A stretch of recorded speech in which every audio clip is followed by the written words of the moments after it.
자, 오늘 말씀의 제목은 복음적 세계관으로 바뀌다입니다. 오늘 본문은 이제 고넬료가 등장을 합니다. 이 사람은 로마의 군인이자 백부장입니다. 백부장이라는 것은 로마군의 최전방에 배속된 100명의 군사들을 이끄는 사람을 가리키는 것이죠. 우리가 복음서에도 백부장이 한 두어 명 정도 등장을 하는데 사도행전에도 이 백부장 고넬료가 등장을 합니다. 그래서 유대를 이제 지배하는 그런 상태에 있었던 이제 나라의 로마에 이 피식민지 백성들이 볼 때는 엄청난 권세를 가진 사람이에요. 함부로 이렇게 할 수도 없고 그 앞에 꼼짝 마라 하는 그런 권세를 가진 사람입니다. 그런데 오늘 본문을 보시면 이 고넬료라는 백부장이 그들이 점령한 피정복민의 신, 즉 하나님을 믿었다는 거예요. 이것도 참 놀라운 일이지 않습니까? 그래서 2절에 보시면 그가 경건하여 그래요. 경건한 사람이라는 겁니다. 하나님을 잘 믿고 섬기던 사람. 근데 그런 고넬료의 경건함을 세 가지로 정리를 해주고 있는데, 먼저는 온 집안과 더불어 하나님을 경외하였다. 그러니까 그 안에 있는 모든 식구들, 가족들, 또 고넬료를 이제 밑에서 일하고 있던 하인들까지 온 집안 사람들이 다 하나님을 믿었다는 거예요. 그리고 백성을 많이 구제하고 그래요. 그러니까 피정복민, 유대 민족 가운데 가난한 백성들이 많잖아요. 근데 그들을 도왔다는 거예요, 이 사람이. 이것도 놀라운 일이고. 그리고 하나는 하나님께 항상 기도했다 그래요. 유대인의 기도 시간이 오늘 본문에도 제9시, 3절에 보면 제9시가 있고 또 제3시가 있어요. 제3시하고 제9시 기도 시간이 있는데 하루에 2번씩 이렇게 기도를 하는, 시간을 지켜서 기도하는 그런 사람이었다는 것입니다. 그래서 이 사도행전의 기록자인 누가가 고넬료의 삶이 진실하였음을 이렇게 기록을 하고 있어요.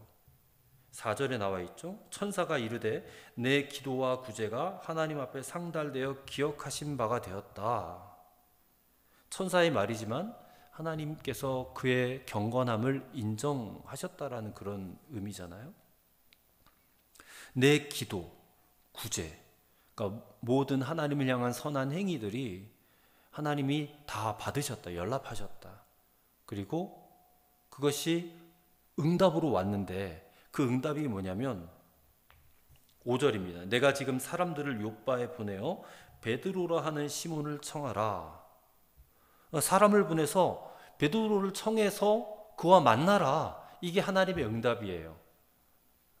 경건한 사람이 기도도 많이 하고 구제도 많이 하고 또 마음에 간절한 소원도 있었지 않았겠습니까? 뭔가를 소원을 말했는데, 기도했는데 하나님의 응답은 베드로를 만나라. 그래서 이게 무슨 응답이 이런가? 이 고넬료가 경건하게 살았다는 것과 베드로를 만나는 일이 무슨 상관이 있을까? 자, 우리가 다음 주 읽겠지만 33절부터 35절의 말씀을 보면 이제 고넬료와 베드로가 만나는 장면이고, 그리고 거기에 하나님의 뜻이 기록이 되어져 있어요. 33절부터 35절입니다. 내가 곧 당신에게 사람을 보내었는데 오셨으니 잘하였나이다. 이제 우리는 주께서 당신에게 명하신 모든 것을 듣고자 하여 다 하나님 앞에 있나이다. 베드로가 입을 열어 말하되 내가 참으로 하나님은 사람의 외모를 보지 아니하시고 각 나라 중 하나님을 경외하며 의를 행하는 사람은 다 받으시는 줄 깨달았도다. 자, 이게 하나님의 뜻이에요. 이방인이라고 하나님이 차별하지 아니하신다는 거예요. 이방인도 하나님이 택하신 사람은 다 구원하신다는 거예요. 그래서 이 고넬료가 베드로를 만나서 이제 세례를 받고 또 성령을 충만하게 받아요. 그래서 그리스도인이 되는 것입니다. 그래서 사도행전 10장 이 한 장을 통틀어서 고넬료 가정의 이야기를 하는 것은 이 가정이 회심하고 그리스도인이 됨으로써 이 이방 선교의 물꼬가 트였다. 라는 것을 알려주기 위해서 이 사도행전 10장이 기록이 된 것입니다. 그리고 그 일에 지금 베드로가 초청을 받아서 그에게 복음을 전하고 그에게 세례를 베풀고 또 성령을 받을 수 있도록 중재자 역할을 한 거잖아요. 그래서 이방인이 공식적으로 그리스도인 되는 것에 대한 확실한 인증이 바로 베드로를 초청하는 이런 이제 장면이 되는 것입니다. 근데 그렇게 되기까지는 넘어야 될 장벽이 있었다는 거예요. 넘어야 될 장벽이 뭐냐면 베드로 안에 있는 이 세계관입니다. 세계관이 복음적으로 바뀌어져야 돼요. 지금 베드로 안에 있는 세계관은요, 유대적 세계관이에요. 유대인의 사고방식에 깊게 뿌리를 내리고 있어요. 베드로는 그리스도인이잖아요. 예수님의 제자였고 성령도 체험했는데 그의 본질은 여전히 유대인이에요. 그래서 이 사고방식을 깨트린다는 것, 바꾸어 놓는다는 것은 대단히 어려운 일입니다. 특별히 유대인들의 사고 중에 가장 깨트리기 힘든 것이 뭐냐면 이방인들에 대한 부정적인 인식이에요. 이방인들은 차별했잖아요. 자기들만 구원받은 그런 자들이고 이방인들은 다 멸망받아 마땅한 그런 자들로 인식이 꽉 차 있어요. 유대인들은. 지금도 그 유대인들은 그런 인식이 있단 말입니다. 그래서 그것을 깨트리기 위해서 하나님이 지금 이제 어떤 일을 벌이신지 보시게 될 텐데, 하나님께서는 먼저 이 고넬료와 그리고 베드로 두 사람 모두에게 말씀하셨다는 것을 기억해야 됩니다. 자, 고넬료에게는 5절부터 보면 3절부터 보면 천사를 보내서 그리고 고넬료를 칭찬하면서 욥바로 베드로를 초청하라라고 이제 천사가 명령을 하죠. 그리고 고넬료는 그 천사의 명령에 바로 순종을 하는 장면을 보게 됩니다. 그래서 고넬료가 경건한 사람이라고 했을 때에 그 경건함은 순종으로 나타났다고 해도 과언이 아니에요. 온 집안이 다 예수를 믿어 하나님을 경외하는 사람이었고 백성들도 많이 구제했고 기도의 사람이었어요. 그런 모든 경건한 삶은 하나님 말씀에 즉각적으로 순종하는 모습으로 나타났다. 자, 이게 이제 사도행전을 끌고 가는 하나의 축이에요. 하나님이 명령하셨을 때에 하나님의 사람들은 다 순종했다는 거예요. 순종함으로 하나님의 역사가 일어나게 되었다라는 것을 사도행전은 일관되게 기록하고 있어요. 그리고 베드로에게도 이제 나타나셔서 하나님이 말씀을 하시는데, 하나님께서 하시는 일은요, 일방통행이 될 수가 없어요. 어느 한 사람에게만 말해가지고 그 사람에게 누구를 만나라. 근데 상대방은 전혀 몰라요. 그렇게 하지 않으신다는 거예요. 양쪽으로 다 나타나셔가지고 이 사람에게는 이 사람을 만나라 그러고 이 사람은 또 이 사람을 만나라 그러고 그렇게 항상 말씀하세요. 자, 그렇게 하기 위해서 먼저 베드로 안에 세계관을 바꾸는 작업을 하시는데 그 하나님의 작업이 어떤 방법이었는가? 자, 먼저 사도행전 9장 43절을 한번 보세요. 10장 바로 위에 있는 마지막 절이죠. 9장 43절을 보시면 베드로가 욥바에 여러 날 있어 시몬이라 하는 무두장이의 집에 머무니라 라고 했어요. 이 무두장이가 뭐 하는 사람이냐면 짐승의 가죽으로 뭘 만들어 파는 사람이에요. 옛날 성경에는 피장이라고 되어 있거든요. 피장 할 때 피가 이제 가죽 피자잖아요. 한자어로. 가죽, 짐승의 가죽을 가지고 뭐 가방도 만들고 뭐 옷도 만들고 하는 그런 사람인 것 같아요. 근데 레위기 11장 8절의 말씀을 보면 이런 말씀이 나와요. 너희는 이 고기를 먹지 말고 그 주검도 만지지 말라. 이것들은 너희에게 부정하니라 라고 그랬어요. 자, 레위기 11장은 이게 11장이니까 젓가락처럼 생겼잖아요. 11이니까. 그래서 젓가락장이라고 흔히 알려져 있는, 그러니까 유대인들이 먹을 수 있는 짐승, 먹지 못하는 짐승에 대한 언급을 하고 있는 말씀이 레위기 11장이에요. 그 11장의 마지막에 기록되어져 있는 말씀인데 거기에 주검도 만지지 말라. 동물을 죽였는데 그 동물의 사체를 만지지 말라는 거예요. 주검도 만지지 말라. 그 말씀에서 이 무두장이 피장이라고 하는 이 직업이요, 이 레위기적 사고로 봤을 때는 이 대단히 부정한 직업이라고 말할 수가 있는 거예요. 동물의 가죽을 가지고 이것저것 만들어내는 직업이니까 뭐 오늘날로 말하면 피혁 제조업자라고 이해를 할 수가 있어요. 근데 짐승의 가죽을 가지고 가공을 하면 짐승의 주검을 만져야 되는데, 시체를 만져야 되는데, 유대인들은 이 율법에 의하면 만질 수 없는 것이 짐승의 시체고 또 가죽이라는 것입니다. 그래서 유대인들은요, 이 무두장이라는 직업을 부정하게 취급했어요. 상종도 하지 않았어요. 부정한 사람이다. 율법에 의해서 만지면 안 되는 것들을 취급하는 사람이니까 기피해요.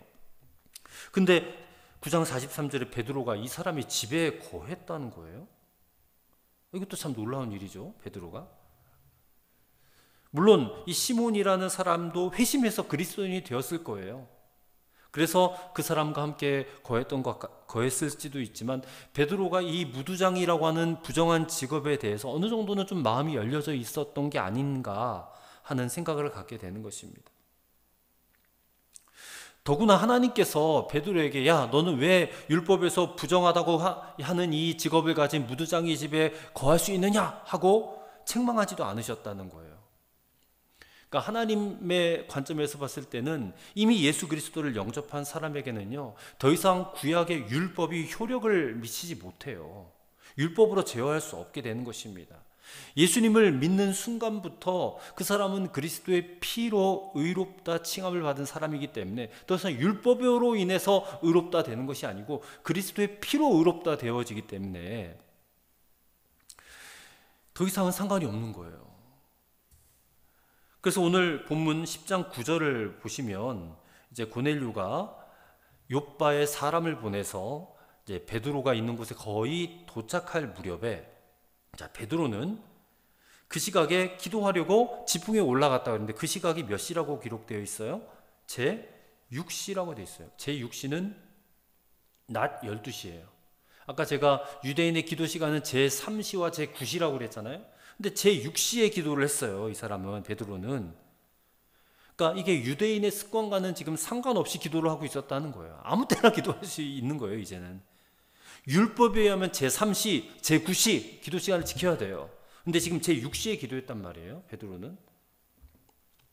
그래서 어쨌든 시간과 상관없이, 유대인의 관습과는 상관없이 이제 시몬의 지붕에, 옥상에 올라가서 성전을 향해서 간절하게 기도를 하고 있었는데 갑자기 시장한 느낌이 드는 거예요. 배가 고프다.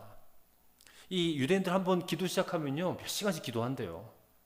우리처럼 뭐 짧게 5분, 10분만 기도하는 게 아니고 몇 시간씩 그렇게 기도를 하는데, 기도를 간절히 하다가 배고픔을 느꼈는데 갑자기 황홀경이 펼쳐지는 거, 환상을 보게 되는 것입니다. 어떤 환상이 보여집니까? 하늘이 열려서 그릇이 하나가 내려오는데 그 안에 땅에 있는 각종 네 발 가진 짐승과 기는 것과 공중에 나는 것들이 있더라 그래요. 12절에. 자, 레위기 11장에 있는 그 먹을 수 있는 짐승, 먹지 못하는 짐승, 이 목록들을 생각해 볼 때 아마 이 환상 속에 내려온 짐승들은 부정한 것들과 부정하지 않은 것들이 막 뒤섞여 있었던 것 같아요. 자, 그런데 13절을 보세요. 소리가 있으되 베드로야 일어나 잡아 먹어라 그래요. 지금 거기 부정한 것들이 가득하게 들어있는데 하늘에서 소리가 나더니 잡아먹으라는 거예요. 아니, 하나님께서 그것들이 부정한 것인 줄을 모르시고 지금 잡아먹으라고 말씀을 하시는 것일까요? 하나님께서 당신이 직접 주신 율법을 당신이 직접 깨트리시는 걸까요? 그게 아니라는 겁니다. 베드로에게 뭔가를 알려주는 거예요. 이거는 뭔가를 알려주는 사인이에요. 이제 율법의 시대는 끝이 났다. 이제는 그리스도의 십자가의 보혈로 말미암아 은혜의 시대가 도래했다. 그래서 이전에는 예수님의 십자가 있기 이전에는 이 율법적인 사고방식으로 우리가 살아왔다면 이제는 십자가 이후에는 마땅히 은혜의 사고방식으로 바뀌어져야 된다. 그것을 지금 말씀해주는 대목이 바로 이 장면이라는 것입니다. 근데 베드로가 어떻게 반응해요? 14절에 베드로가 이르되 주여 그럴 수 없나이다. 속되고 깨끗하지 아니한 것을 내가 결코 먹지 아니하였나이다 그래요. 그러니까 그 보자기 속에는 베드로가 먹을 수 없는 꺼릴 만한 부정한 짐승들이 있었다는 거예요. 그래서 내가 한 번도 이런 음식은 먹은 적이 없습니다. 근데 왜 하나님 나더러 이런 거를 먹으라고 하십니까? 그렇게 되묻는 거예요. 그러자 하나님께서 뭐라고 하세요? 15절에 또 두 번째 소리가 있으되 하나님께서 깨끗하게 하신 것을 내가 속되다 하지 말라 그래요. 하나님께서 깨끗하게 하셨는데 왜 네가 속되다고 하느냐? 그렇게 하면 안 된다. 그러니까 이 말은 그 보자기 속 그 그릇에 담겨져 있는 부정한 짐승, 부정하지 않은 짐승이 뒤섞여 있는데 거기 있는 것들은 다 깨끗한 것이 되었다는 거예요. 율법에 의하면 부정한 것들이 있는데 하나님이 깨끗하게 하셨다라는 거예요. 자, 이것은 하나님께서 왜 율법을 주셨는가를 깨닫는 것과도 밀접한 관련이 있다고 봐요. 왜냐하면 이 음식법 자체가 율법이기 때문에 그렇죠. 근데 율법은 갈라디아서 3장 19절에 의하면 법을 어김으로써 더해진 것이다. 그러니까 범법함으로 더해졌다. 그렇게 표현하고 있어요. 그러니까 죄가 무엇인지를 드러내기 위해서 율법을 준 거거든요. 율법이 있기 전에는 죄가 죄인 줄도 모르고 살아요, 대부분이. 근데 율법을 딱 주셔서 이건 해야 돼, 이건 하지 말아야 돼, 기준을 정해주는 거잖아요. 그거를 해야 되는데 하지 않으면 그게 죄가 된다는 거예요. 먹으라고 했는데 먹지 않으면 죄가 되고 먹지 말라고 했는데 먹으면 죄가 되는 거예요. 결국에는 인간은 죄를 지을 수밖에 없는 존재이기 때문에 그 죄가 죄인 것을 깨닫게 하기 위해서 율법을 주셨다는 거예요.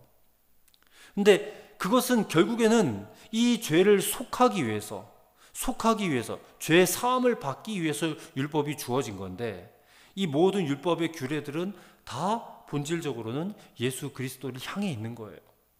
오직 예수 그리스도를 통해서만 이 율법을 어긴 죄 사함을 받을 수 있게 된다는 것입니다. 그래서 우리가 알다시피 예수님의 십자가의 구속 사역으로 인해서 이제 율법의 모든 규례들은 폐지가 되었고 또 완성이 되었다는 것이에요. 이제는 그런 것들이 다 쓸모없는 것들이 되고 말았어요. 이 특별히 음식법 같은 경우에는 그래요. 근데 여기서 쓸모없다라는 것은 아예 뭐 지킬 필요도 없다 이런 뜻이 아니라 구원받는 조건은 아니다라는 것이에요. 그러니까 음식을 가려 먹어야지 구원을 받는다. 아직도 뭐 이단 가운데 그런 뭐 하나님의 교회나 이런 교회들은 율법을 지키는 그런 집단들이거든요. 또 뭐 마릴성도 그 안식일 교회 있잖아요. 그들도 이 레위기 11장에 있는 음식법 그대로 지켜요. 그대로 지켜야지만 구원받는다고 믿으니까 이 사람들은. 근데 십자가를 모독하는 행위입니다. 그래서 그들을 이단이라고 그러는 거예요. 음식을 가려먹는다고 구원받는 것이 아니라는 것입니다. 오직 예수님을 믿음으로 구원받는 것이지. 근데 이 유대인들에게 있어서 음식법 문제는요, 단순히 뭘 먹고 안 먹고의 문제가 아니고 자기들과 음식 문화가 전혀 다른 이방인들을 받아들이지 못하는 거기까지 나아갔기 때문에 문제가 될 수밖에 없었다는 것입니다. 그러니까 이게 부정한 음식을 먹는 이방인들하고는 상종할 수도 없다는 생각이 이게 바로 이방인들과 교제할 수 없게 만드는 가장 중요한 장벽이 되고 있었다는 거예요. 제가 작년에 이스라엘 가니까 한 번은 이제 이스라엘 안에도 이슬람권 사람들이 같이 와서 살거든요. 팔레스타인 사람들이 같이 살아요. 팔레스타인 사람들이 운영하는 호텔에서는 돼지고기를 먹을 수가 있어요. 근데 유대인이 운영하는 호텔에서는 돼지고기 반입 금지예요. 그리고 거기는 이슬람권 사람들이 들어오지도 못해요. 철저하게 차단시켜요. 그러니까 그렇게 유대인들은 아직까지 이방인들에 대한 그런 거절감이 있어요. 근데 웃긴 것은 저희들도 어떻게 보면 이방인들이잖아요. 한국 사람들도 그들에게서는 이방인들인 저희들은 또 투숙해도 괜찮다고 그래요. 근데 오직 이슬람권은 안 된다. 그렇게 좀 배타적인 그런 감정들을 보게 된 것입니다. 그 음식 그 자체도 뭐 먹고 안 먹고도 중요한 거지만 그 음식을 먹는 다른 사람과 교제하는 것도 이거는 차단이 되는 거예요. 근데 베드로 안에 그것이 깨어지지 않으면 고넬료를 만나지 못해요. 그것을 깨트려야지만이 고넬료를 만나러 갈 수 있단 말입니다. 그래서 16절 마지막 절을 보면 이런 일이 3번 있은 후에 그 그릇이 곧 하늘로 올려져 가니라 그랬습니다. 아마도 하나님께서요 이것을 3번 반복해서 말씀하셨던 것 같아요. 잡아먹어라. 못 먹습니다. 아니 잡아먹어. 아니 못 먹는다니까요. 아니 내가 깨끗하게 한 것을 네가 속되다고 하지 마. 잡아먹어. 아 참 어떡하지 이제 이러다가 그릇이 올라간 것 같아요. 그러니까 그 정도로 베드로 안에 있는 이 유대인의 어떤 그런 사고방식, 그 유대적 세계관이 완고했다는 것을 깨닫게 해줍니다. 그리고 이 환상을 보고 우리가 다음 주에 보겠지만 17절에 보면 이게 무슨 뜻인지 속으로 의아해 하더니 그래요. 도무지 이해를 할 수가 없는 거예요. 그때까지만 해도. 근데 이런 의문은 이제 17절에 보시면 바로 이어지는 고넬료에게서부터 온 사람들을 보고 그제서야 해결이 된 겁니다. 하나님께서는 이 음식법 문제를 통해서 이방인들을 만나게 하시기 위해서 이렇게 하시는 거구나. 이방인들을 바라볼 때 저들도 내가 사랑하는 백성들이고 내가 저들도 구원하기를 원한다. 그것을 깨닫게 해주시기 위해서 이런 환상을 보여주셨구나. 그것을 비로소 깨닫게 된 거예요. 그래서 고넬료한테 갈 수 있었다는 것입니다. 자, 예수님은 베드로가 이 참 이방인도 그리스도를 믿고 구원받을 수 있다는 사실을 깨닫게 해주시기 위해서 지금 이 환상을 통해서 말씀을 하신 거예요. 자, 그만큼 이 문제는 심각한 문제였어요. 베드로에게, 또 많은 유대인들에게 심각한 문제예요. 단순히 뭐 식탁 교제를 나누지 않는 것이 문제가 아니에요. 식탁 교제 안에 담겨져 있는 그들만의 이 율법적 세계관, 유대적 세계관, 다른 말로 표현하면 선민적 배타주의. 그러니까 우리만 깨끗하고 우리만 구원받는 백성들이고 다른 민족들은 철저하게 그냥 없어져야 돼. 다 그냥 이방인들은 개처럼 여기고 뭐 정복의 대상, 뭐 지옥의 땔감 이렇게 여겼던 그들의 사고의 틀이 깨트려져야 된다는 것입니다. 문제는 하나님께서 이렇게 지금 간섭하셔야 될 만큼 이 문제가 심각한 문제였다는 거예요. 초대교회가 세워져 감에 따라서 베드로가 가지고 있는 세계관은 하나님께서 직접 고쳐주셔야 할 만큼 큰 문제였다는 것입니다. 이 문제가 해결되지 않으면 이방인 교회가 존재할 수가 없어요. 그래서 이제 사울이 회심을 했잖아요. 9장에서 사울이 회심을 했고 또 사도 바울이 되어서 이제 본격적으로 사역을 시작하는 13장 사이에 이 사건이 끼어져 있는 것은 우연한 일이 아니에요. 베드로 안에 이 이방인에 대한 관점이 바뀌어지고 새롭게 되어지지 않으면 이방을 향하여 복음이 전파되어지는데 큰 걸림돌이 될 수도 있었다는 거예요. 바울은 이방인을 위한 사도였거든요.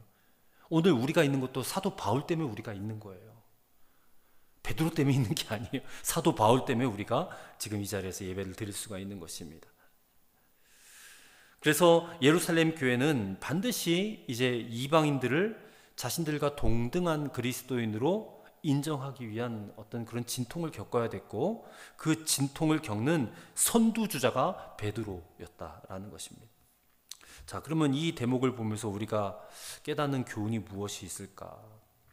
우리에게도 이 문화적 관습이라는 게 있지 않아요? 우리는 유대인들은 아니지만 우리는 한국인으로서 가지고 있는 어떤 그런 우리 한국인들만의 문화적 관습, 그것을 좀 폄하하게 말하자면 어떤 미신적이고 무속적 관습, 이런 것들이 있어요. 그리고 그런 것들이 우리의 사고에 은연중에 배어져 있어요. 이게 심각한, 이렇게 신앙생활 하면서도 여전히 그런 무속적이고 미신적인 관습들이 남아 있어가지고 그걸 떨쳐내지를 못해요. 예를 들어서 아직도 교인들 가운데 이사할 때 손 없는 날 택하는 사람들이 있어요. 달력에 보면 손 없는 날 뭐 이렇게 표시된 달력들도 있더라고요. 그 이사 업체들은 빠삭하게 다 알아요. 그래서 손 없는 날은 더 비싸요, 이사 비용이. 네. 귀신이 건드리지 않는 날을 택해서 이사를 해야 된다. 뭐 이런 것들에 우리가 솔깃할 때가 있어요. 괜히 뭐 손 있는 날 했다가 나한테 부정한 일이 생기면 어떡하지? 이런 생각들이 있지 않습니까? 뭐 이제 사람이 죽어서 장례하고 이제 하관할 때에 기왕이면 좀 명당을 찾는다든지, 풍수지리 요즘에 텔레비전에서 자주 나오더라고요. 뭐 현관에다 거울을 걸어두면 뭐 되니 안 되니 뭐 거울을 놓으면 뭐 복이 밖에서 들어오다가 반사돼서 바깥으로 나간다, 뭐 이런 얘기도 하고, 돈이 들어오는 것을 막는다, 뭐 이런 얘기도 하고, 잠자려고 누울 때 동쪽으로 머리를 두고 누워야 되지, 뭐 서쪽으로 머리를 두고 놓으면 재수가 없다든지, 뭐 이런 미신적인, 이런 샤머니즘적인 어떤 그런 생각들이 다 그런 거예요. 우리 한국이 안에 그런 생각들이 가득해요. 지금도 우리는 빨간색으로 이름 쓰는 거 꺼려하지 않아요? 꺼리잖아요. 망설여져요. 빨간색으로 이름 쓰면 이 사람 죽는다 그렇게 생각을 하니까. 근데 사실 제가 빨간색으로 이름 몇 번 써도 아무런 일도 일어나지 않거든요. 근데 여전히 우리는 재수없다고 생각해요. 또 뭐 아파트나 빌라 같은데 4층은 4자 안 써져 있잖아. 다 F로 있든지, 아니면 뭐 3층에서 바로 5층으로 가요. 1, 2, 3, 5래요. 4층이 없어요. 죽을 4자라고. 그런 것들이 우리 한국인들의 어떤 문화적 관습인데, 예수 믿는 사람에게도 이런 문화적 관습이 여전히 잔존하고 있다는 거예요.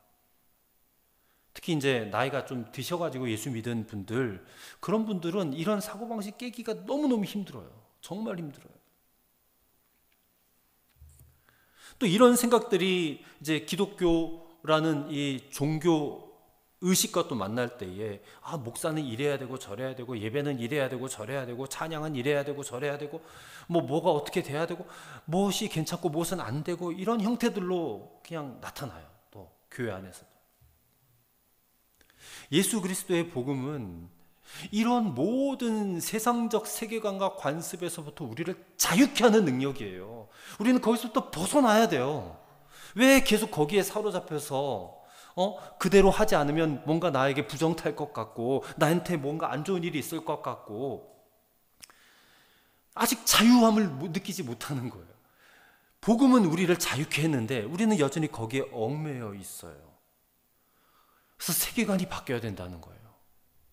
세상적 세계관에서, 세상적 사고방식에서 벗어나서 이제는 복음적 세계관으로 바뀌어져야 된다. 그러려면 더 이상 그런 것들에 얽매일 필요가 없어요. 얽매이지 말아야 한다는 것입니다. 근데 베드로는 여전히 그 세상 유대적 사고방식과 복음적 사고방식 그 사이에서 혼란을 겪고 있는 것 같아요. 베드로가 환상을 보고 깨닫고 고넬료한테 가기는 해요. 가기는 하지만 나중에 갈라디아서 2장에 가서 보면요, 안디옥이라는 곳에 가가지고 베드로가 이방인들과 같이 밥을 먹고 있었는데, 예루살렘 교회에서 파송되어져 있는 어떤 유대인들을 보고요, 슬그머니 일어나서 그 자리를 피해서 도망가요. 그런 일들이 갈라디아서 2장에 나와요. 결국 이 문제가, 이방인들과 함께 밥을 먹고 교제하고 만나고 하는 이 문제가 사도행전 15장에 나중에 예루살렘 총회가 벌어지게 되는데, 거기 가서 온전히 정리가 돼요. 근데 그 이후에도 계속해서 이 문제는 여전히 그냥 갈등의 소지가 돼요. 유대인들은 여전히 이방인들을 불편해하는 그런 사람들, 같이 그리스도인이 되었음에도 불구하고 여전히 불편해해요. 오늘날 교회 안에서도 마찬가지 아닙니까? 교회 안에서도 우리의 어떤 사고방식, 깊게 그냥 뿌리내린 사고방식에 좀 어긋난 행동을 하면 괜히 좀 불편하게 생각되고, 저 사람을 복음 안에서 한 형제 자매로 받아들이기 꺼려하는 어떤 그런 모습들이 우리 안에 있다는 것입니다. 우리는 마음이 열릴 때 활짝 열려야 돼요. 활짝 열려야 되고, 그리스도께서 나를 자유케 하신 것처럼 저 사람도 자유케 하셨다. 그래서 더 이상 어떤 세상적 관습과 습관에 얽매이고 또 그것으로 뭔가를 판단하고 재단을 해서는 안 된다는 것을 우리에게 알려주는 말씀이 오늘 이 본문이다라는 것입니다. 그래서 오늘 우리가 복음적 세계관으로 반드시 바뀌어야 된다. 예수님께서 그렇게 되기를 원하고 계신다. 그래서 오늘 이 세대 가운데 이 세상 사람들이 계속해서 언급하는 어떤 미신적인 말들, 그런 것들을 뭐 깨름직하게 여겨가지고 거기에 더 이상 얽매일 필요가 없어요. 우리는 구원받은 자들입니다. 우리에게는 예수 그리스도의 복음이면 충분합니다. 그 복음, 그 진리가 이 세상 모든 미신적 가치관, 사람을 얽매이게 하는 모든 관습들로부터 우리를 자유케 하신 줄로 믿으시기를 바랍니다. 그래서 우리 합심해서 기도할 때에 하나님, 오늘 베드로에게 이 이방인들에 대한 부정적 사고를 깨트리게 하시기 위해서 환상을 보여주신 하나님께서 오늘 우리 안에도 여전히 처리되지 못한 비복음적 세계관, 특별히 미신적인 세계관, 운명론적인 세계관에서부터 우리가 벗어날 수 있게 해달라고 간절하게 기도하는 이 시간이 되기를 바랍니다. 합심해서 기도하겠습니다. 하나님, 오늘도 이 시대 가운데 펼쳐지고 있는 많은 이들, 또 특별히 그리스도인들 가운데서도 베드로처럼 여전히 옛 구습적인 사고방식으로 얽매여서, 세상적 사고방식에 얽매여서 다른 사람들을 함부로 판단하고 정죄하고 그들과 함께 교제하고 또 함께 나누기를 꺼려하는 그런 모습들이 우리 안에 있지 않습니까? 우리 안에도 여전히 비복음적 세계관이 자리 잡고 있습니다. 세상적 세속적 사고방식이 사로잡고 있습니다. 특별히 운명론적, 미신적, 샤머니즘적 세계관이 우리 안에 여전히 아버지 하나님이 존재하고 있습니다. 하나님, 때로는 그것이 강력하게 역사하여서 거기에 사로잡혀 우리가 날과 시에 얽매이거나 행운과 저주를 가져다 준다고 하는 미신적 모든 사고방식들을 우리가 하나님 벗어나 이제는 자유케 되기를 소망합니다. 그리스도의 복음이 우리를 자유케 하셨으니 이제는 모든 관습, 모든 습관, 사람을 얽매이게 하는 모든 것들로부터 우리를 완전히 자유케 하신 줄로 믿습니다. 이제는 복음 안에서 복음적 세계관을 가지고 다른 사람들을 바라보게 하시고 아버지 하나님, 그들을 함부로 판단하고 정죄하지 않게 하여 주옵시고 하나님, 그들을 아무런 하나님 그런 것 없이 다 받아들일 수 있는 저희들의 모습 되게 하여 주시옵소서. 하나님, 오늘 우리가 예수님을 믿으면서도 여전히 깨름직하게 여기는 것들이 있음을 고백합니다. 우리는 여전히 날과 시에 얽매이고 귀신의 역사에 두려워하고 하나님 아닌 다른 것에 우리 영혼이 사로잡혀서 꼼짝달싹 하지 못하는 것들로부터 완전히 이제는 벗어나게 되기를 소망합니다.